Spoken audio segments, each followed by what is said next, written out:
की आप बात कर रहे हैं, तो हम दोनों जो हमारा एक पब्लिक गेटअप है उसमें हम अमेरिका या कनाडा की सड़कों पर निकलते हैं दोनों, लेमैन एक नॉन मुस्लिम, किसको देख के समझेगा कि मुसलमान कौन है? ऑब्वियसली आपको। अब मुझे देखकर एक आदमी मुसलमान समझ रहा है, कहां पर? एक कुफार के मुल्क में, ठीक है, जहां मुसलमान कम है और गैर मुस्लिम ज्यादा है। दूसरे बंदे को जो दिन रात इस्लामी निजाम की बात कर रहा है उसको देख के कोई मुसलमान नहीं समझ रहा। बंदे के ख्यालात जब देखेगा और उसके मकासिद देखेगा तो वो पता है क्या बोलेगा? फंडामेंटलिस्ट, रैंड कॉर्पोरेशन नंबर 1 इस्लाम को नाफिज करना चाहते हैं, एक्चुअल इस्लाम को प्रेजेंट करते हैं। वो फिर लिबास को नहीं देखेगा, ख्यालात को देखेगा, वो फिर मकासिद को देखेगा, वो फिर बात को देखेगा कि अगले बंदे की बात क्या है, उसका मकसद क्या है, क्या चाहता है, वो क्या सोचता है। लिबास में आपका सारा इस्लाम छुपा हुआ है ना, लिबास फिर सेकेंडरी हो जाएगा। लेकिन आप अगर बात करेंगे तो आप सही करें, कुरान और सुन्नत की रोशनी में करें। एक बंदा कुरान और सुन्नत को नाफिज करने की बात कर रहा है और उस पे सारी उसकी एफर्ट है, वो बंदा कुरान और हदीस में से बात नहीं कर रहा। आप देखें, एक आदमी ये कह रहा है मैं आपको नमाज पढ़ना सिखाऊंगा और आप बहुत खुश, भाई मुझे नमाज पढ़ना सिखाएगा, और आपको वो मंदिर में ले जाके माथा टिकवा दे बुद्ध के सामने, तो क्या आप कहेंगे यार नमाज, वो आप क्यों कह रहे हैं, क्यों एतराज कर रहे हैं? नमाज पढ़ना सिखा रहा है ना, वो जाहिर सी बात है वो नमाज नहीं है। फिर पोर्टलों के जरिए आप इस्लामी निजाम लाएंगे। अस्सलामुअलैकुम। आज की वीडियो का मकसद आपको एक खास बीमारी से आगाह करना है, बल्कि आगाह नहीं करना, वो बीमारी आपको दिखानी भी है। उस बीमारी का किस कदर असर होता है वो आपको दिखाना है। तो चलें वीडियो को शुरू करते हैं और फिर मैं आपको दिखाता हूँ वो बीमारी किस तरह से असर करती है।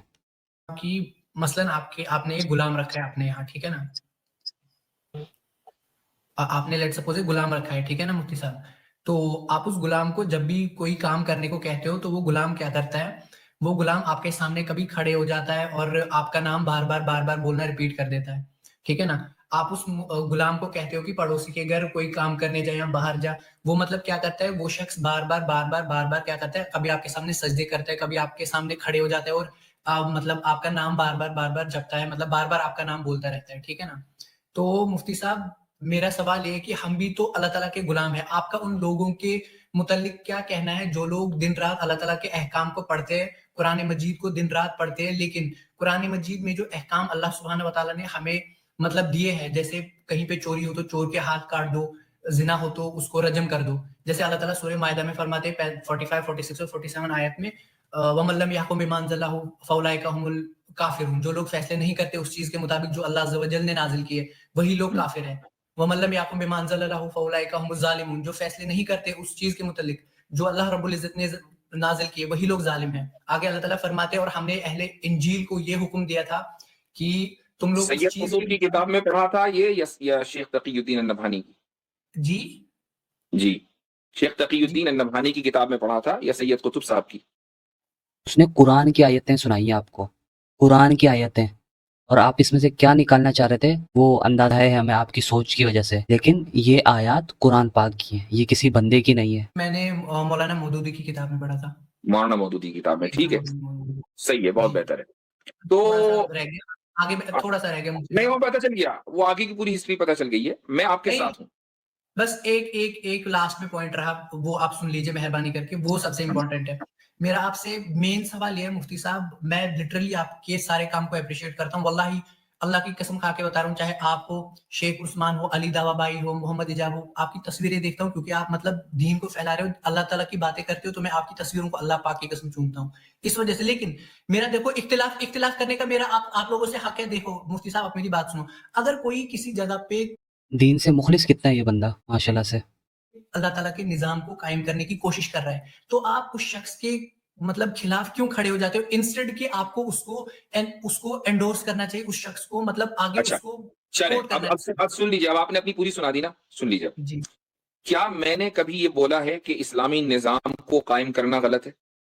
नहीं, ऐसा नहीं मैंने नहीं, बोला। होल्ड ऑन, अब साथ में चलेंगे, मैंने बहुत सब्र से सुना है, अब हम साथ में जी, चलेंगे ताकि मेरी पोजीशन बिल्कुल क्लियर हो जाए। जी। नंबर 2, क्या आपको मालूम है कि मैंने कितनी ही मर्तबा ये बोला है कि इस्लामी ममालिक में, मुस्लिम ममालिक में इस्लामी निजाम को कायम करना फर्ज है?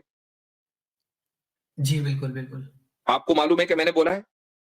जी, मैं मतलब मैंने ये वाली नहीं सुनी जो आपने पहले बोला, तो वो मैंने मतलब काफ़ी मर्तबा आपके इसमें मतलब आपने कभी नहीं ऐसा बोला कि मतलब कोई इस्लामी कानून ना नाफ़िज़ करे, ठीक। मैंने बोला कि पहली बात तो ये है कि आपने कहा कि मैं इस्लामी निज़ाम के खिलाफ मैंने कभी बात नहीं की, और आप खिलाफ नहीं है उसके, आप खिलाफ हो भी नहीं सकते। आप खिलाफ होंगे तो लोग आप पे बातें करना शुरू कर देंगे, आपके इस्लाम पे शक करना शुरू कर देंगे। दूसरी बात, आपने साहिल अदीम के अगेंस्ट जिन वीडियोस में बात की, उस वीडियो में आपने ये बात की है कि ये निज़ाम होना चाहिए, कायम होना चाहिए, नाफिज करना चाहिए और उन ममालिक में करना चाहिए जिसमें मुस्लिम अक्सरियत है। तो ये भी आपने उन वीडियोज में कहा है जिसमें आप साहिल अदीम के अगेंस्ट बात करना चाहते हैं। और कर रहे होते हैं। अदरवाइज आपने इस तरह की कोई डेडिकेटेड वीडियो इस टॉपिक पे नहीं बनाई है। आपने सिर्फ उन वीडियोस में बात की है जिसपे आप साहिल अदीम के अगेंस्ट बात करना चाहते हैं। तो पहले आप ये बात रखते हैं ताकि लोग आपको गलत ना समझें, क्योंकि आपने आगे फिर मैनिपुलेशन करनी होती है। तो पहले आप ये वाली बात रख देते हैं ताकि लोग ये ना समझें कि बिल्कुल ही आप खिलाफ हैं इसके। और बिल्कुल खिलाफ हैं ये हम भी नहीं कहते, आप बिल्कुल खिलाफ नहीं है, लेकिन आप एफर्ट नहीं कर रहे, और जो एफर्ट कर रहे हैं उनकी राह में रोड़े अटका रहे हैं, ये कर रहे हैं आप। मुस्लिम मेजोरिटी इलाकों में इस्लामी निजाम को कायम करना फर्ज है। जी। तो अब मैं मुखालफत कहां कर रहा हूं? मैं तो खुद ही कह रहा हूं कि मुफ्ती फर्ज है। साहब आप मुखालफत कहाँ कर रहे हैं ये मैं आगे बताता हूँ, लेकिन निजाम कायम हुआ या नहीं हुआ इसका सवाल नहीं होना किसी से। उसके लिए आपने एफर्ट कितनी की है इस चीज का सवाल होना है। आप चीज को मिक्स कर देते हैं और लोगों को कंफ्यूज कर देते हैं, और यही वजह है कि मुसलमानों की अक्सरियत हो किसी मुल्क में या अक्सरियत ना हो, उनसे उनकी एफर्ट का सवाल है। उन्होंने निजाम कायम कर दिया या नहीं किया, उनसे हुआ या नहीं हुआ इसका सवाल नहीं है, उनसे उनकी एफर्ट का सवाल है। आप एफर्ट कितनी कर रहे हैं उसका जवाब दे दें आप। मैंने बोला कि इस्लामी निजाम का कयाम उन ममालिक में फर्ज है, ठीक है, जहां पर मुसलमान मेजोरिटी में। अच्छा, अब आगे बढ़े। अब एक बंदा निजाम की बात करता है, ठीक है, बिल्कुल। इस्लामी निजाम, और मैं आपको एक थॉट प्रोसेस देता हूं, एक थॉट प्रोसेस, ठीक है। थॉट प्रोसेस नहीं, बेसिकली मैनिपुलेशन। चले थॉट प्रोसेस देखते हैं इनका। बिल्कुल सिंसियरिटी के साथ। और ये जो थॉट प्रोसेस मैं आपको दे रहा हूं ना, आसिम भाई यहां मौजूद है, वो फौरी तौर पर समझ जाएंगे कि ये थॉट प्रोसेस मैं क्यों दे रहा हूं। हम भी समझ जाएंगे। मैं और जिस बंदे की आप बात कर रहे हैं, साहिल वो अदीम। हम दोनों, जो हमारा एक पब्लिक गेटअप है, उसमें हम अमेरिका या कनाडा की सड़कों पर निकलते हैं दोनों। जी। मुझे एक बात बताएं कि एक लेमैन, एक नॉन मुस्लिम, किसको देख के समझेगा कि मुसलमान कौन है? ऑब्वियसली आपको, बिलाशुबा अच्छा, आपको। ठीक। अब मुझे देखकर एक आदमी मुसलमान समझ रहा है, कहां पर? एक कुफ्फार के मुल्क में, ठीक है, जहां मुसलमान कम है और गैर मुस्लिम ज्यादा है, ठीक है। दूसरे बंदे को, जो दिन रात इस्लामी निजाम की बात कर रहा है, उसको देख के कोई मुसलमान नहीं समझ रहा उसको। कहां पर? कुफ्फार के मुल्क में। अब बताएं कि इंफीरियरिटी, जो इंफीरियर साइकोलॉजी का शिकार कौन है? वो कि जो एक सुपीरियर कौम का, जो बज़ाहिर सुपीरियर है, हम आपकी बात मान लेते हैं कि वो लिबास की वजह से आपको मुसलमान समझेगा और उनको नहीं समझेगा। पहली नजर में तो वो लिबास से देखेगा, ठीक है, मान लेते हैं कि भाई लिबास की वजह से वो उनको मुसलमान नहीं समझेगा और आपको समझेगा। वो करीब आएगा, बात करेगा, बात सुनेगा, अगले बंदे के ख्यालात जब देखेगा और उसके मकासिद देखेगा, तो वो पता है क्या बोलेगा? फंडामेंटलिस्ट, रैंड कॉर्पोरेशन नंबर 1, इनको हमने दबा के रखना है, ये इस्लाम को नाफिज करना चाहते हैं, एक्चुअल इस्लाम को प्रेजेंट करते हैं, ये वाली बातें करेगा वो फिर लिबास को नहीं देखेगा, ख्यालात को देखेगा, वो फिर मकासिद को देखेगा, वो फिर बात को देखेगा कि अगले बंदे की बात क्या है, उसका मकसद क्या है, क्या चाहता है, वो क्या सोचता है। वो फिर ये लिबास फिर सेकेंडरी हो जाएगा। लिबास में आपका सारा इस्लाम छुपा हुआ है ना, लिबास फिर सेकेंडरी हो जाएगा। वो फिर फौरन जाएगा पुलिस के पास, गवर्नमेंट के पास जाएगा कि भाई ये फंडामेंटलिस्ट आया हुआ है आपके यहाँ पे, हमारे निजाम के खिलाफ है ये, तो ये इस्लामी निजाम कायम करना चाहते हैं और उसके लिए एफर्ट कर रहा है ये बंदा, इसको भाई पकड़ो, इसको जेल में डालो। और फिर आपके ख्यालात जब सुनेगा और आपकी बातें जब सुनेगा, आपको बोलेगा माशाल्लाह, आप माशाल्लाह ट्रेडिशनलिस्ट नंबर 2, ना ऊपर जाना ना नीचे, जबरदस्त तबलीग, बस ओनली तबलीग। बल्कि आपको बोलेगा आए मेरे साथ पार्क चलें, हमारे यहाँ पे कुछ मवाली लोग घूम रहे हैं, उनको तबलीग के जरिए आप उनको मुसलमान करें, हम इस पे आपकी हेल्प करते हैं। आपको मस्जिद के लिए कोई फंड चाहिए, अभी रमजान आया हुआ है, व्हाइट हाउस में हम आपको अफ्तार भी कराएंगे, कोई प्रॉब्लम नहीं है, आप बहुत जबरदस्त काम करते हैं। और वो गैर मुस्लिम भी आपको माशाल्लाह बोलेगा, गैर मुस्लिम होते हुए माशाल्लाह बोलेगा, आपके काम की वजह से, ना ऊपर जाना ना नीचे जाना। सेकंड नंबर तो ये होगा, जब वो आपके ख्यालात और उनके ख्यालात देखेगा और मकासिद देखेगा, तो वो फिर क्या करेगा, उसका ये रिएक्शन होगा, ये जो मैंने आपको बताया ना, ये रिएक्शन होगा, 100% ये रिएक्शन होगा। फिर वो लिबास नहीं देखेगा। और ये सब देखने के बाद वो पता है आपको क्या मशवरे देगा? वो आपको मशवरे देगा कि भाई इस बंदे से दूर रहो, आपकी सिटीजनशिप चली जाएगी, आप भी बदनाम हो जाओगे, ये बंदा ठीक नहीं है, ये इससे दूर रहो, ये फंडामेंटलिस्ट है, ये बंदे ठीक नहीं होते, इनकी सोच ठीक नहीं है, आप इनसे दूर रहें, आपकी सिटीजनशिप चली जाएगी, आपको नुकसान होगा। तो आपको वो इस तरह के मशवरे देगा। ये होगा मुफ्ती साहब। उसका अंदाज, उसका तर्ज जिंदगी अपना ले, या वो जो उनके दरमियान रहकर अपने तर्ज जिंदगी, चाहे आप उसको इस्लामी लिबास ना कहें, लेकिन मुसलमानों का लिबास तो है, वो अपने मुसलमानों के लिबास पर कायम रहे। तो कौन है भाई इंफीरियर साइकोलॉजी का बंदा? जी, मैं बिल्कुल आपकी बात से एग्री करता हूँ, लेकिन मुफ्ती अच्छा, साहब, अभी नहीं, अभी जो है ना, मैं थोड़ा सा आपको अभी आगे और भी लेकर है, अभी चलता और भी है। हूं। ऐसा नहीं कि आपकी बात काटना है, ताकि बात मुकम्मल वाज़ेह हो जाए। कोई नहीं। इस्लामी निजाम का ताल्लुक ना सिर्फ रियासत से नहीं है कि एक आदमी, हालांकि वो एक अहम चीज है कि एक आदमी सदर बन जाए, और जनाब इस्लामी निजाम ये ग्रास रूट लेवल से लेकर ऊपर तक चलता है। एक आदमी की जिंदगी में इस्लाम ना हो बजाहिर, है ना, और वो ये कहे कि नहीं मैं तो पूरी सोसाइटी में इस्लाम नाफिज करूंगा, तो आप उससे नेचुरली ये सवाल करेंगे भाई पहले तू अपने ऊपर तो कर ले, इसका भी जवाब दे देता हूँ मैं आपको। आप आए हमारे पाकिस्तान में, बल्कि आपके इंडिया में भी ऐसे लोग होंगे, बज़ाहिर लंबी लंबी दाढ़ी, टोपी सर पे, शलवार कमीज और आपके मुताबिक इस्लामी लिबास ऊपर से नीचे तक इस्लामी लिबास, रमजान में भी नमाज तक नहीं पढ़ते, वो रोजा रखना तो दूर की बात। आए मैं आपको दिखाता हूँ ऐसे लोग, आपके इंडिया में भी होंगे, वहां पे जाके देख लें। लिबास की बुनियाद पे तो वो आपसे भी बड़ा मुत्तकी हो गया। आपने तो फिर भी कोट पहना हुआ है, कोट तो इस्लामी लिबास में नहीं आता ना। आपने कोट पहना हुआ है, लेकिन उसने कोट भी नहीं पहना होगा, प्योर शलवार कमीज, प्योर इस्लामिक लिबास आपके मुताबिक, लेकिन नमाज नहीं पढ़ता है वो। और एक बंदा है जिसने एक ऐसी ड्रेसिंग अडॉप्ट की हुई है जो आपके मुताबिक मुसलमानों वाली नहीं है, लेकिन वो काम सारे मुत्तकियों वाले, मोमिनों वाले करता है। तो वो फिर क्या लिबास की वजह से उसका इस्लाम, जो उसके बाकी अमाल हैं और बाकी जो उसकी एफर्ट्स हैं, वो सारी जाया हो जाएंगी? Very good. उसके बाद ऊपर के पूरी सोसाइटी में ले आना। इसके बावजूद भी मैं मुस्लिम मेजोरिटी सोसाइटी के ताल्लुक से ये कहता हूं कि वहां इस्लामी निजाम पूरा ऊपर से लेकर नीचे तक लाना फर्ज है।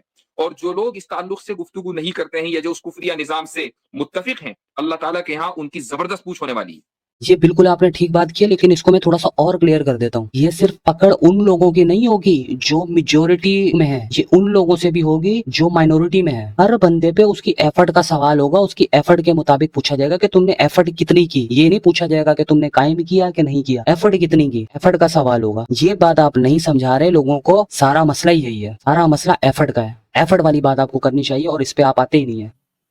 बात मुफ्ती खत्म। साहब आप नहीं मुफ्ती साहब, जैसे डॉक्टर इसरार रहीमहुल्लाह आपको पता है, ठीक है ना, कितना जबरदस्त काम करके गए हैं। अगर आप अहले हदीस उलमाओं को उठा के देखिए, बहुत सारे उलमा ऐसे ऐसे हैं वो उनको मतलब डायरेक्टली काफिर बोलते हैं। मेरी कितनी बार देखिए, मैं मेरे ताल्लुक से बात करें, वो कौन किसको काफिर बोल रहा है उस पर किसी को हम कंट्रोल नहीं कर सकते, क्योंकि इस उम्मत में मुफ्ती ऑलरेडी साहब हर एक बोलता आ रहा मुफ्ती है एक साहब दूसरे को, इस्लामी डजंट मैटर। निजाम, मुफ्ती साहब बात तो इस्लामी निजाम की है ना, वो तो इसी आप चीज मुझसे उन्होंने अपनी आप जिंदगी मुझसे सवाल कर रहे हैं ना, में आपने आकर मेरे बारे में सवाल किया कि मैं आप यूं काम कर रहे हैं और आपकी तस्वीर को चूमता हूं फलानी का। आप एक बंदा इस्लामी निजाम की बात कर रहा है, आप क्यों मुखालफत कर रहे हैं? तो मैंने बता दिया कि मैं इस्लामी निजाम की मुखालफत कोई नहीं कर सकता, और वो जो करेगा मैं तो उसके ईमान में शक करता हूं। जो इस्लामी निजाम की मुखालफत करेगा, कौन है भाई ऐसा मुसलमान होगा जो इस्लामी निजाम की मुखालफत करेगा? बात यह है कि आप जो बार बार इस्लामी निजाम करते हैं, और उस निजाम का ना तो आपको पता है और ना आपके पास रोड मैप क्लियर है कि जी 22,000 बंदों को के जरिए हम जो है दुनिया चेंज कर देंगे।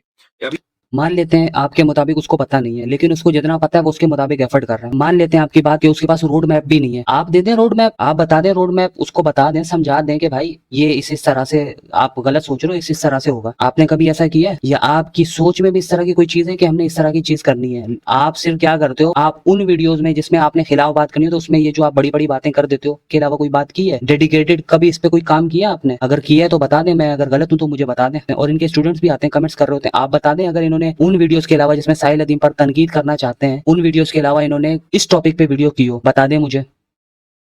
मेरी एक पॉडकास्ट है जो कैसर भाई के साथ हुई है रिकॉर्ड, और शायद कैसर भाई की मसरूफियत की वजह से वो उनके चैनल के ऊपर अभी तक नशर नहीं हो सकी है, लेकिन बहरहाल की रिकॉर्डिंग उसकी मुकम्मल हो गई है और उसमें इस मौजू के ऊपर बड़ी तफसील से गुफ्तगू हुई है। आप उसको जरूर देखिएगा।